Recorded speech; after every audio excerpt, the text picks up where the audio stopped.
Hey y'all. So I want to tell a story about this crazy acid trip that I had in Pennsylvania. So when I was 18, after I graduated, I moved to Pennsylvania with my mom and my stepdad. And I was working at this deli with my mom and going on Tinder dates like all the time. I must have gone on at least 50 Tinder dates over a 6-month period. But I met this guy on Tinder, and okay, so I had to write this down. Our first date, we went to go see Get Out, and it was really good. That was one of the best movies ever, and I really liked him. He was like this hippie guy, this stoner. Um, he worked at, what was it? Removing oh God, what was it?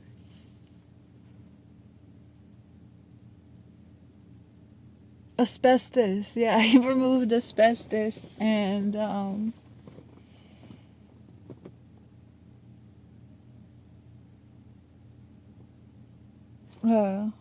he was just really chill. He was a Capricorn, really kind of solemn, but um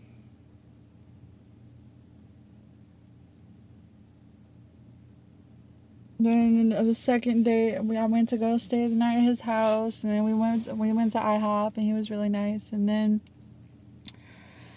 our third date was when we got the acid, and he was like, "This is some really strong shit." Like, I was not prepared for it. This is the strongest acid trip I've ever had. It was awesome. So we went somewhere really far away, way downtown in Philly, because I lived like 30 minutes from Philadelphia, 45 minutes.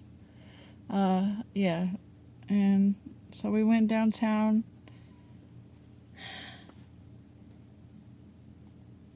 And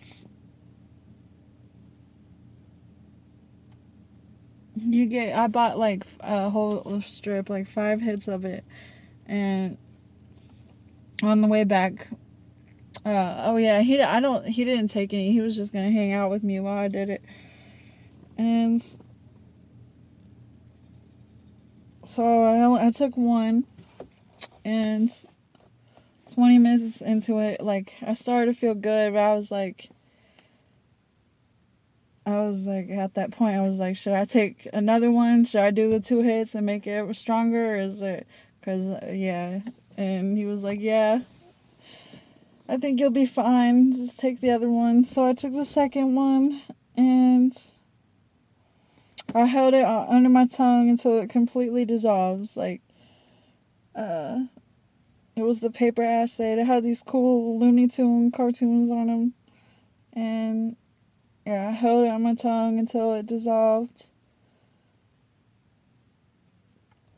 So that as soon as I took the second one, it hit me like bam. Like, we were driving down the road, and all the lights started turning into faces. Like, the road, it was a giant face. Everything, like, this was the strongest trip. It was awesome. And my whole body felt weightless and wavy, and um it was real dark, and I had no idea where we were, and I started to get the sense like I had no idea where I am. And I didn't know where we were going, but he was just like chilling, and I was like, all right, I want to listen to Chance the Rapper, because this is one of my favorite trippy albums.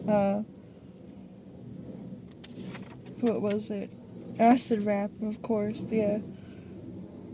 So, like, I'm jamming out, and it goes by really fast, this album, but it starts to slow down once it gets to to the sad song, everything starts to slow down, where he's talking about uh, paranoia. I've been riding around with my blunt on my lips, the sun in my eyes, and my gun on my hip.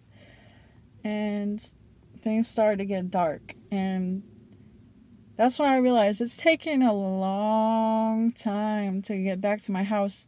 And I didn't even know where we were going. If I didn't even have a plan, I was so high. I'm like, are we going back to my house? I don't know. And then the song comes on about murderers. Where he's like, about being careful about kids getting murdered and stuff. And you gotta be careful. And I'm tripping really hard. And that's when I start to panic a little bit. Because he's just kind of like, as he's driving, like everything got really serious. And I'm like, wait, like, was this all planned? Because I put on this song, and right now I'm starting to get the feeling I don't know you. And I was like, I was freaking out a little bit. So that's why I'm like, can we go back to my house or chill at the apartments by my house? Because, yeah. And he's like, yeah, of course. Like, and that's as soon as he said that, I was like, oh, it's good. Everything's good. Oh my God, yes, I get to go back home. He's not gonna kill me. This is just like part of the trip, and it like it hit me hard though. We gotta be careful. That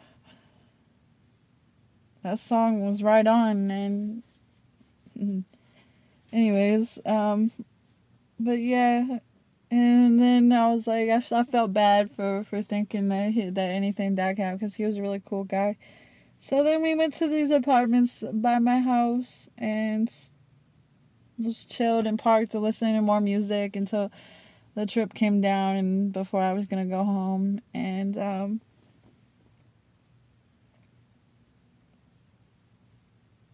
then like everything went crazy, man. Oh yeah, like he put on this Grateful Dead album, and I saw like the Pac-Man, this whole Pac-Man simulation. Like I went to another dimension and seen like, I was looking through the windshield, and then there was this giant Pac-Man cartoon, and he was like, ha ha, and then something clicked, and then everything started sinking. It was like I was sinking into a cartoon into the ground, and it was like, we're going under, and then I went zoom, and everything. It was like something flashed for me, like this other dimension for like Book of Thoth, where there's like these like monster creatures like running around in dungeons and fighting and doing like crazy work. Like, I don't know, it was like some type of weird Egyptian Thoth reality, and it's like all these monsters, and it was cool. And it was like a hint to me, like he was telling me like, this might be like, if you go down a certain road in life, you're gonna end up in this dimension. You have a seat in the Thoth dimension or something. And then I came back up, and that was cool. That was crazy. An underworld, that's what it was. It was like, yeah, an Egyptian underworld.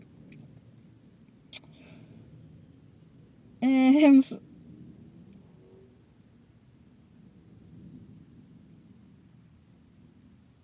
yeah, and then we kissed, and it was like the same thing from the DMT trip. It was like, it was weird though. It was cool. I don't want to go into too many details about it.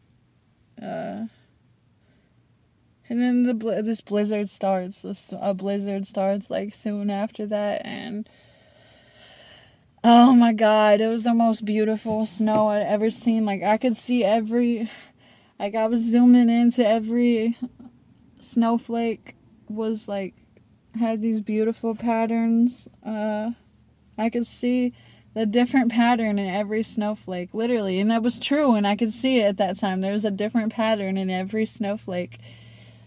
Um, yeah, I saw it was like the first time I'd ever seen snow. I was like jumping up and down, like I was so excited. I was like, "Oh my god!"